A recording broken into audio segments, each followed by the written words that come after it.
Olá pessoal, tudo bem? Então, estamos aqui para fazer a outra parte do vídeo, né, que fala sobre tecido conjuntivo, os tipos de tecido conjuntivo.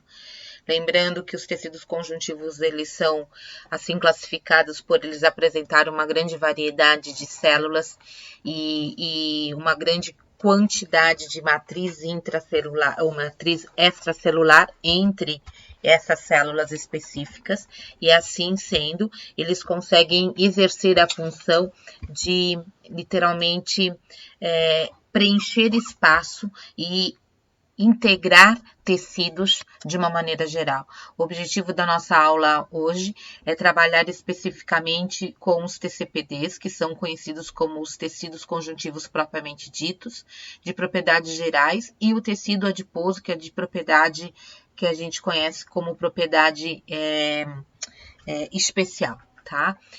Esses tecidos, eles divergem ou eles diferenciam-se em relação principalmente à concentração, à quantidade de algum dos componentes da matriz. Lembram que a matriz ela sempre tem a componente fibrilar, né, que é feito por colágeno, fibras de elastina e fibras reticulares, e o componente substância amorfa, onde você tem água, glicoproteínas, proteoglicanos, eletrólitos e assim por diante, tá?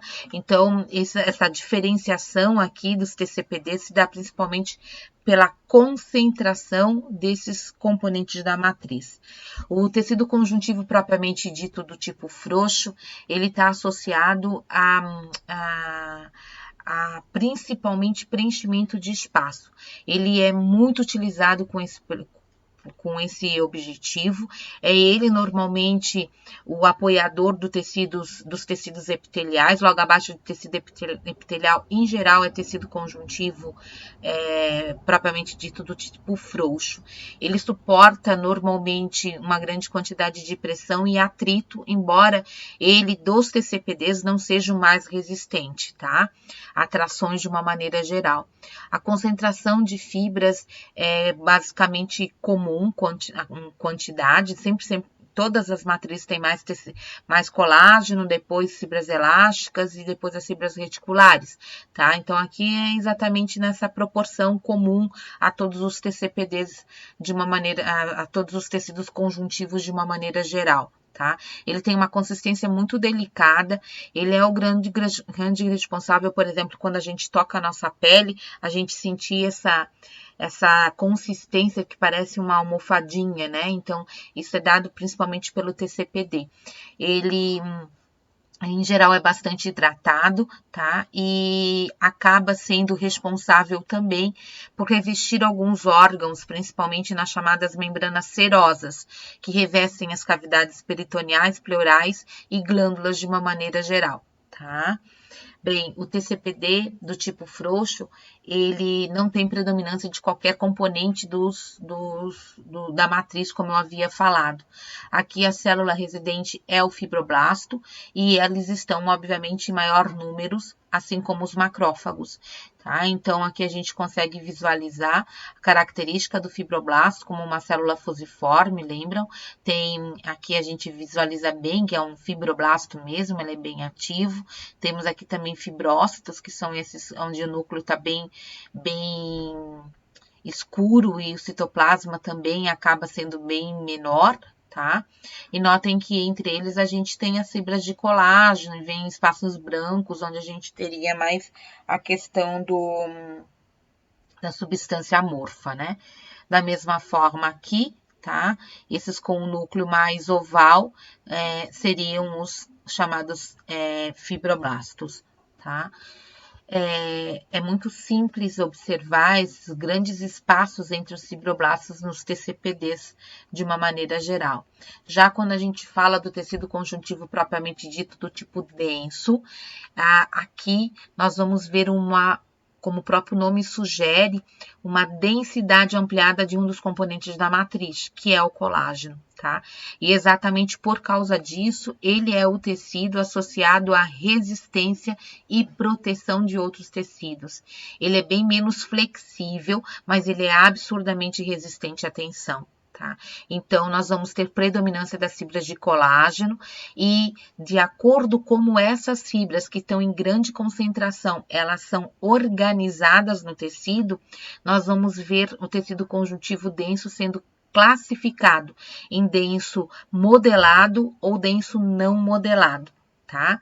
A diferença é da organização paralela das fibras de colágeno que são observadas no tecido denso modelado e não é uma desorganização, mas uma não organização, as fibras para todas as direções do tecido denso, que é o chamado denso não modelado. Vamos ver cada um deles. O denso modelado, ele também é conhecido como denso ordenado, tá? E as fibras de colágeno sempre estão paralelas entre si. E aí, exatamente por causa disso, a resistência à tração, ela é determinada pela direção dessas fibras, tá? Então, você tem essa resistência à tração numa única direção, que é a direção das fibras. É muito encontrado em tendão e em ligamentos. Por isso que a gente vê que os tendões, que são essas regiões de aporte, né, de suporte dos músculos aos ossos, são regiões muito resistentes, mas eles são resistentes no único sentido. Qualquer batida ou lesão, digamos que elimine essa fibra, você acaba não permitindo mais essa resistência. Então, aqui a gente vê um corte longitudinal desse tecido conjuntivo denso modelado, onde a gente vê esses feixes, né? Aqui as células. Obviamente, você precisa entender o seguinte, já que o colágeno, ele é bem resistente, ele dá suporte, eu preciso ver que esse paralelo, se tornar paralelo dessas fibras, vai organizar as células também. Tá? Então, o que a gente vai ver aqui é que os núcleos celulares, eles estão como que quase que lineares uns aos outros, né? Eles também estão organizados. Então, entre esses núcleos é que estariam os feixes nessa região mais clara. Então, o escuro são os núcleos dos fibroblastos e entre os núcleos teria as fibras de colágeno organizada. Tá? Então, da mesma forma aqui, eu visualizo os núcleos celulares e entre eles as fibras de colágeno organizadas. Aqui, em vez do hematoxilina, é utilizado dois outros corantes com funções semelhantes, né? Que é a parazonalina e o azoditoloidina. Tá? Já quando a gente vê o tecido denso não modelado, a gente vai entender a diferença. Então, aqui as fibras elas estão para todas as direções. Então, a resistência à tração também é nas mais variadas direções. Ele é muito encontrado na pele, por isso que a gente tem a capacidade de fazer todo esse movimento para tudo quanto é lado, né? Você mantém essa estrutura de pele também. E, além disso, a gente vai encontrar na bainha de revestimento de nervos, na cápsula de alguns órgãos, como é o caso do baço, tá? Dos linfonodos, nos ovários, nos rins, a gente encontra essa parte. Então, notem aqui, ó, aqui nessa figura nós temos os 3 tipos de tecido conjuntivo, o frouxo, né, o frouxo, o denso modelado e o denso não modelado. Tá? Então, aqui nós teríamos o tecido conjuntivo frouxo, aqui nós teríamos o tecido conjuntivo denso modelado, visto que eu consigo visualizar, então, uma organização das células e uma organização das próprias fibras, e o não modelado, que a gente vê, então, as fibras nessa forma ondulada realmente delas, mas em todas as direções possíveis. Ó, tá vendo que aqui tem para cá, aqui eu tenho para cá, tá? Em todas as direções que eu vejo também pela própria organização das células, dos núcleos celulares, né? Então, eles não estão linearizados, como eu também não vejo linearidade aqui no tecido frouxo, né? Então, eles estão para todos quanto local. É basicamente dessa forma que a gente consegue fazer essa distinção, então, entre os diferentes TCPDs, tá? O TCPD, que a gente chama de tecido conjuntivo elástico, como o próprio nome já sugere, ele tem um outro componente de fibra em quantidade, que é a fibra elástica, tá? Então, vai ter muito feixe espesso e paralelo de fibra elástica. Geralmente, o espaço entre as fibras vai ser ocupado também pelos fibrócitos, né, que são lembram que fibrócitos são os fibroblastos quiescentes, né, e também por fibras de colágeno mais delgadas, não são fibras tão grandes como a gente viu nos TCPDs lá, tá? E a excesso da fibra elástica na matriz, ele normalmente dá a esses tecidos uma coloração mais amarelada. Obviamente, também dá muita elasticidade, tá? Então, a gente vai ver tecido conjuntivo elástico no ligamento suspensor de pênis, nos ligamentos amarelos na coluna vertebral, alguns ligamentos de cartilagens, como é o que acontece lá na laringe, tá? E alguns autores classificam ou dizem que ele também está presente, né, nos vasos sanguíneos, como é no caso da aorta, que são conhecidos como os vasos elásticos, devido à grande quantidade de fibras elásticas, tá? Entretanto, alguns autores, que é o que vocês estão vendo nessa figura aqui, ó. Então, esse é utilizando uma coloração que marca a fibra elástica, lembra que não é marcada geralmente, não é observada na eosina hematoxilina com maior propriedade, e aqui as próprias células quase não aparecem, né? Então aqui a gente vê realmente uma grande concentração dessas lâminas, né, que formam, essas camadas são formadas por fibras elásticas, ok? Alguns autores classificam, então, esse tecido como tecido elástico. Entretanto, alguns autores dizem que simplesmente é o próprio tecido muscular liso, tá? Mas a gente vai utilizar eles para mostrar essa organização de fibra. O tecido conjuntivo reticular, ele é um tecido formado, então, por grande concentração de fibras reticulares, né, que é um colágeno do tipo 3, é um colágeno especial. Não esqueçamos que tem fibra de colágeno e tem fibra elástica nesses tecidos também, só que a fibra reticular, ela está em maior concentração. Ele é absurdamente delicado, tá? Porque principalmente tem pouca resistência, até por causa da menor concentração do colágeno em comparação à fibra reticular. E ele forma essas redes tridimensionais que dão suporte às células e aos órgãos como um todo. Tá? Então, normalmente observamos essas fibras reticulares associadas aos fibroblastos. Elas literalmente abraçam essas células, né? E acabam organizando espaços dentro dos órgãos, como os órgãos linfóides, o hematopoético, né? Como a gente já havia comentado. Eles dão origem a uma estrutura que a gente chama de trabeculada. Então, sempre que vocês ouvirem esse termo na leitura, né, de algum tecido associado a algum órgão, esse órgão tem uma estrutura trabeculada, que é o que vocês vão ver quando verem órgãos linfóides, fígado, né, medula, está associado a esse tecido que a gente chama de tecido conjuntivo reticular. Essa forma trabeculada de trabéculas dá uma consistência esponjosa a esses tecidos e permitem que entre esses espaços, então, possam circular também células. Tá? Então, esse é uma figura, né, demonstrando uma foto da glândula suprarrenal especificamente, tá? Onde você tem essa organização trabeculada também, né, formada aí pelas fibras reticulares. Então, notem que o que ela está envolvendo é uma célula, né? Tanto que tem núcleos aí, né? Tá? Que é toda a fibra em volta e o núcleo da célula, né? Ó, aqui tem uma célula, duas células, e em volta delas você tem essas fibras que aqui estão marcadas principalmente com coloração do prata, que é a mais utilizada, ou a paz positiva, tá? Bem, temos também o chamado tecido conjuntivo mucoso. O tecido conjuntivo mucoso, ele está presente em regiões onde eu tenho uma necessidade de uma matriz mais gelatinosa. E exatamente por causa disso, nesse tecido você tem predominância da substância fundamental. Então, você tem fibras, mas elas estão em pouquíssimas quantidades, pouquíssima mesmo, tá? Você vai ter principalmente predominância dentro da substância fundamental dos GAGs da vida, né? Dos proteoglicânicos,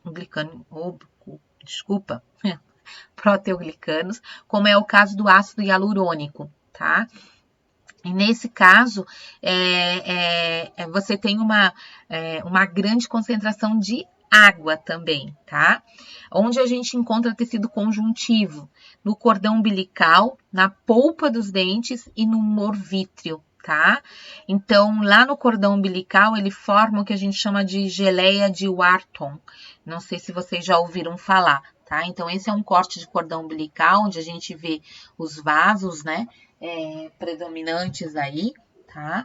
E quando a gente olha histologicamente, né, faz uma lâmina disso, eu vejo uma similaridade, tá? Uma similaridade com o tecido frouxo, só que aqui a quantidade de fibras, obviamente, é bem menor, tá? Então, distinguir, na verdade, histologicamente, tecido conjuntivo mucoso do frouxo é possível se a gente souber de que lâmina a gente está trabalhando. Então, se eu sei que eu estou vendo uma lâmina de olho, né, ou estou vendo uma lâmina de cordão, né, eu sei que é tecido conjuntivo mucoso. Se eu estou vendo uma região de corte de pele, eu com certeza sei que é tecido conjuntivo frouxo, por exemplo, tá, gente? Mas a organização, né, os núcleos bem afastados um do outro, nós temos umas fibras, né, um pouco de fibra, bem, muito pouco, mas tem, tá? Lá tem um pouco mais no tecido conjuntivo frouxo, com certeza, tá? Mas assim, para quem é leigo, às vezes acaba confundindo. No nosso laboratório, aqui, nós não temos esse tecido em lâmina para mostrar a vocês, ok? Só temos tecido conjuntivo frouxo mesmo, tá? Então, esses são tecidos conjuntivos do tipo de propriedades gerais, que a gente chama, tá? Então, eles geralmente são classificados ou subclassificados de acordo com a concentração de um dos componentes da matriz. Em tecido frouxo, em tecido denso, modelado, não modelado, no caso a organização também estava contando, tecido elástico, tecido reticular e tecido mucoso, quando é só a parte da substância fundamental. Já os tecidos conjuntivos com propriedades especiais, como o próprio nome sugere, nós vamos visualizar algo a mais para ser contado, né? Algo a mais para ser identificado. E aqui o tecido conjuntivo adiposo, ele é um dos chamados especiais, tá? Ele é utilizado, as células são conhecidas como adipócitos, e a grande função deles, ou dos adipócitos, é ter a capacidade de armazenar gordura, tá? A gordura geralmente sob a forma de triglicérides, né, ou triglicerídeos, e exatamente por causa disso, eles são normalmente, como qualquer tecido conjuntivo, bastante vascularizado, tá? Até para trazer essas substâncias, e ele está presente associado ao contorno do corpo, tanto do homem quanto da mulher, tá? Embora, normalmente, pelo fato de ele armazenar ácidos graxos, ele esteja associado a um isolamento, né, em um componente de reserva energético, ele também tem como função o isolamento térmico, o isolamento elétrico e o isolamento mecânico, tá? O isolamento térmico é porque exatamente ele se concentrar na região de hipoderme, né, numa das camadas da pele, a camada mais dentro do corpo, né, e fazer o contorno do corpo, ele acaba impedindo uma perda de calor, tá? Então, quanto maior a concentração de tecido adiposo, maior a capacidade de isolar termicamente esse corpo, tá? Entretanto, como isolante elétrico, ele é passível de ser observado, a gordura especificamente é utilizada para isolante elétrico quando a gente, por exemplo, pensa nos neurônios. A bainha de mielina, ela é gordura pura, tá?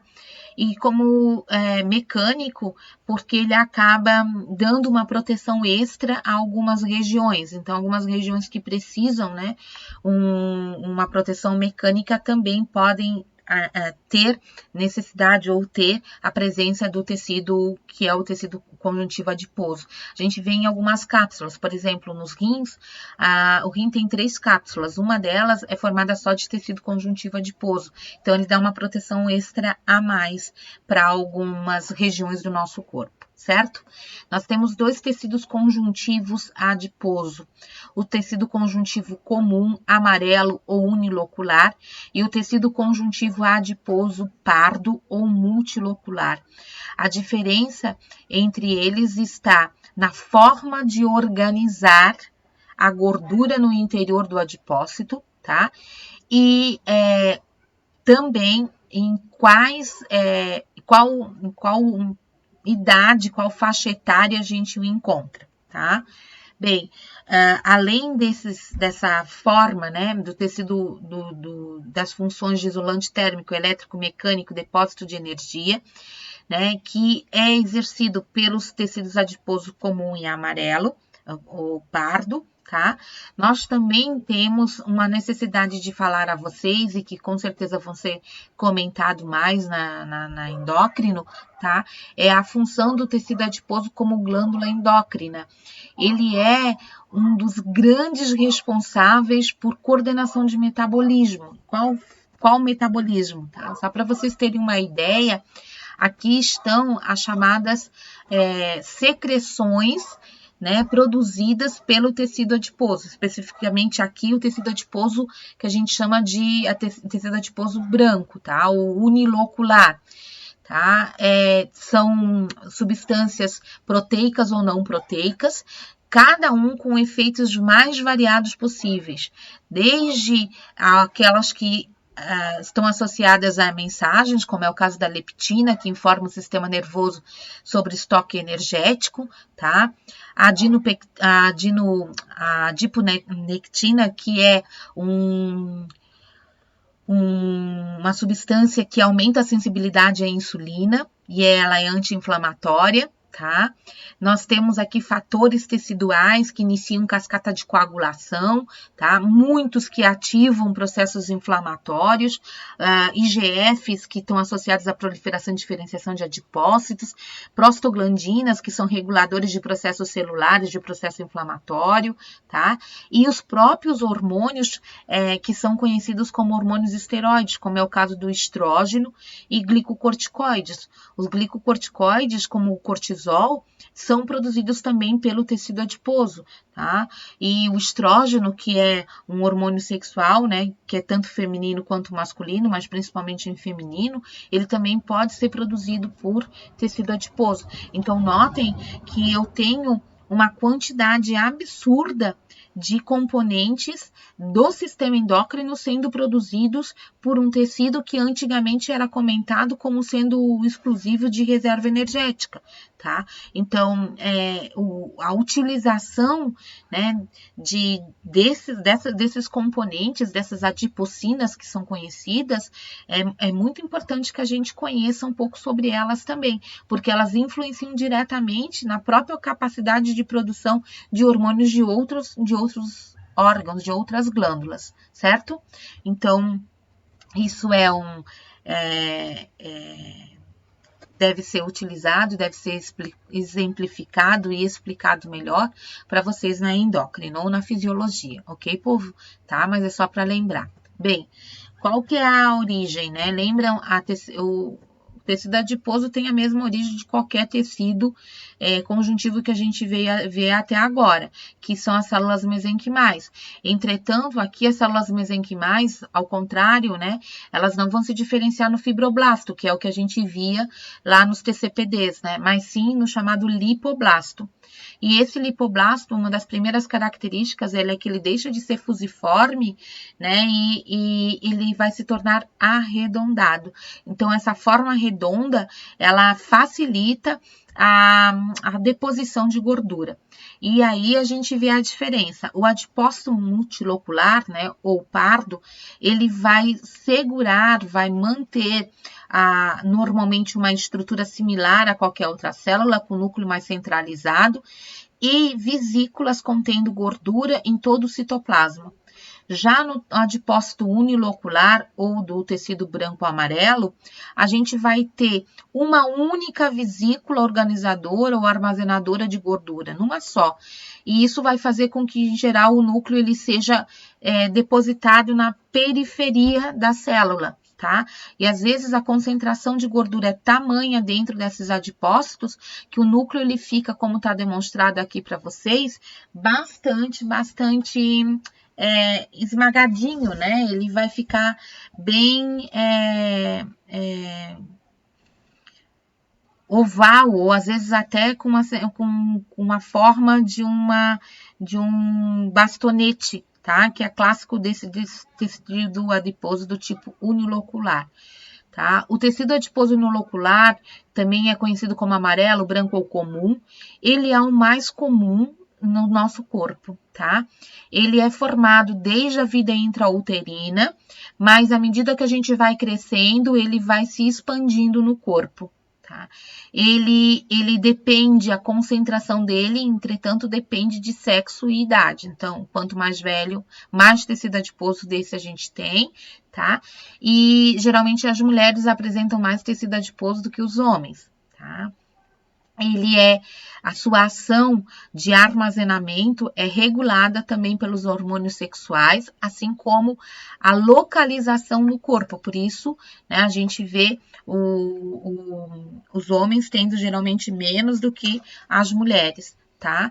E também, além dos hormônios sexuais, ele tem a sua regulação associada aos adrenocorticoides, como o cortisol. Tá? Lá na bioquímica a gente estudou, né? Ontem ainda eu dei uma aula sobre isso, que o cortisol ele provoca lipólise, né? Ou seja, ele provoca destruição dessa gordura armazenada. Então ele tem ação, né? Obviamente nesse tecido. Essas células são células muito grandes, podem chegar a mais de 100 microns, ou seja, e nunca esqueçam que 100 microns é o nosso limite de resolução do olho. Isso quer dizer que se elas chegam a mais do que isso, elas poderiam inclusive ser visíveis, tá? E ela sempre tem uma gota única de gordura com o núcleo sempre bastante deslocado, tá? Então, essa é a característica bem típica do tecido conjuntivo. E exatamente por ter essa capacidade de crescer dependendo da quantidade de gordura armazenada, às vezes aquele espaço que existia entre uma célula e outra acaba sendo perdido, literalmente, tá? Então, quanto mais gordura está armazenando o adipócito, menos espaço entre os adipócitos a gente vai ter, tá? E isso é uma das coisas que é bem interessante que a gente lembre também, porque a princípio você vai limitar a própria vascularização muitas vezes desse tecido, tá, gente? Então, não esqueçam, deveria ter matriz aqui. Se espera que tenha matriz, tá? E com a matriz tem os vasos sanguíneos e assim por diante. Bem, o tecido adiposo pardo ou multilocular, ele tem como característica diferenciada, né? Então, a organização de pequenas gotículas de gordura no interior do citoplasma, tá? Esse tecido, ele é encontrado principalmente durante a vida intrauterina, ou seja, no feto e no recém-nascido. Ele sempre tem uma localização muito definida no corpo e à medida que vai sendo evoluindo, a gente vai perdendo esse tecido pardo e ele vai sendo substituído pelo tecido, basicamente pelo tecido unilocular. Tá? Qual é a função do tecido pardo? O tecido pardo ele tem uma característica um pouco diferente em relação ao tecido unilocular. Esse tecido ele tem capacidade de produção de calor. Tá? Então, a produção de calor é essencial durante o nosso o pré-natal imediato, né? O recém-nascido ele precisa muito produzir calor. O tecido branco, ele é mais um retentor de calor, tá? E aqui a gente tem produção de calor. Por que isso, né? Como isso acontece? Lá no interior das mitocôndrias, tá? Desses adipócitos, nós temos lá na parte das cristas mitocondriais todo aquele conjunto de proteínas que estão associadas à respiração, à cadeia fosforilativa de elétrons. Entretanto, tá? Lá, ao invés de nós termos a ATP sintase, tá? Que é o que converge, né? Lembra, ela é uma proteína que faz transporte de H+, e durante esse transporte, ela é uma bomba, ela produz ATP, tá? Ao invés de nós termos essa ATP sintase, tá? Nós vamos ter uma outra proteína que faz esse papel de transportar os H+, que é a termogenina. Ela é uma proteína desacopladora, tá? E ela está presente, então, em maior concentração, tem também essa aqui, mas essa aqui tem maior concentração nas cristas mitocondriais dos adipócitos, ela produz calor, tá? E esse calor gerado é o que vai manter a temperatura corpórea do bebê de maneira comum e necessária para manter o metabolismo, tá? Então, depois disso, quando o nosso corpo começar a produzir maior concentração de tecido branco, do tecido amarelo, do unilocular, a quantidade para manter o calor produzido pelo processo metabólico, os adipócitos multiloculares, eles podem, então, aos poucos serem substituídos, tá? A capacidade de produção desse calor é muito, muito, muito importante nessa primeira etapa da vida, tá? Esse tecido, ele tende a se concentrar em regiões específicas do corpo do bebê, mas na região de tronco e também um pouco na região abdominal, onde você tem maior concentração das atividades metabólicas, tá? Depois, ele é substituído. Atualmente, surgiram alguns estudos que identificaram que pode acontecer, né, que pode-se pensar que algumas dessas células multiloculares permanecem esparsas dentro do tecido, que é o tecido branco. E existiriam alguns suplementos, algumas medicações que poderiam estimular a produção de mais desses tecidos, para favorecer a termogênese, e favorecendo a termogênese, a queima maior de gordura. Tá? Então, isso são estudos que estão sendo veiculados aí na mídia, tá? E que a gente precisa estudar um pouquinho mais sobre eles, certo? Ficar mais atento a novos artigos que falem sobre isso, porque isso com certeza modificaria o nosso conceito, inclusive, de entendimento, né, do processo de fisiologia de armazenamento de gordura, tá? Então, estimular a presença de adipócitos multiloculares ao invés de adipócitos uniloculares, né, favoreceria, digamos, a perda de peso. Entretanto, mexeria também, inclusive, no equilíbrio endócrino. Isso a gente não pode esquecer, tá, pessoal? Então, esse é a localização, né? No tecido multilocular seria o que é em amarelinho, tá? E o tecido onde tem o roxo seria onde a gente teria uma associação do multilocular com o unilocular, isso em recém-nascidos, tá, gente? Então, o adipócito multilocular, a gente vê pequenas gotículas, né? Já no caso aqui, ó, que a gente vê aqui o núcleo bem redondo, geralmente, tá? E essas gotículas de gordura. Tá, no caso do unilocular, a gente vê uma gotícula única e um núcleo bem excêntrico, que a gente chama bem periférico. Aqui tem os dois tecidos juntos, tá? Eu preciso chamar a atenção a vocês de uma coisa. Durante a técnica histológica, a gente utiliza muitas vezes um componente chamado de xilol. O xilol, ele é um solvente de gordura. Então, é por isso que a gente tem essa percepção de que parece que tem uma célula vazia ou espaços vazios na célula, porque normalmente o xilol, ele retira essa gordura, fica só o espaço aonde tinha essa gordura, tá, gente? Então, tecido adiposo é muito característico em lâmina, é impossível a gente confundi-lo com qualquer outro tecido, tá? Uma questão importante, que foi palco de uma pergunta de um aluno, foi em relação à vascularização, né? Como eu comentei, quanto maior a concentração de gordura nos adipócitos, menor o espaço que ficam entre eles. Isso vai, com certeza absoluta, refletir, né, no processo de vascularização. Tá? Então, por exemplo, quando isso acontece lá na nossa hipoderme, quando isso acontece lá na nossa pele, né, numa das camadas da pele, esse excesso de gordura armazenado vai dificultar a entrada de sangue na pele como um todo, nas camadas acima, que é derme e epiderme. Epiderme já não tem vascularização, né? Mas ela perde a nutrição porque a derme fica pouco vascularizada. E isso é o grande responsável pela chamada celulite, tá? A celulite, esse abaulamento de regiões da pele é provocado exatamente pelo aumento na concentração de gordura, que dificulta a vascularização nos tecidos superiores e que leva, então, uma perda da consistência desse tecido naquela região. Então, você forma aqueles buraquinhos típicos, né? Que é da celulite. Qualquer tratamento para celulite, tá? Ele não vai ser eficiente completamente se você não eliminar excesso de gordura. Tem que ter perda de peso, tá?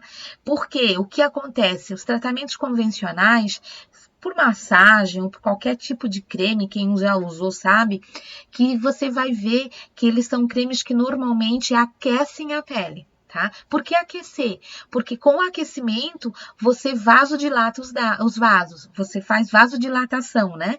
Então, com a vasodilatação, você amplia a concentração de sangue chegando àquele tecido que está com algum problema de vascularização. Tá?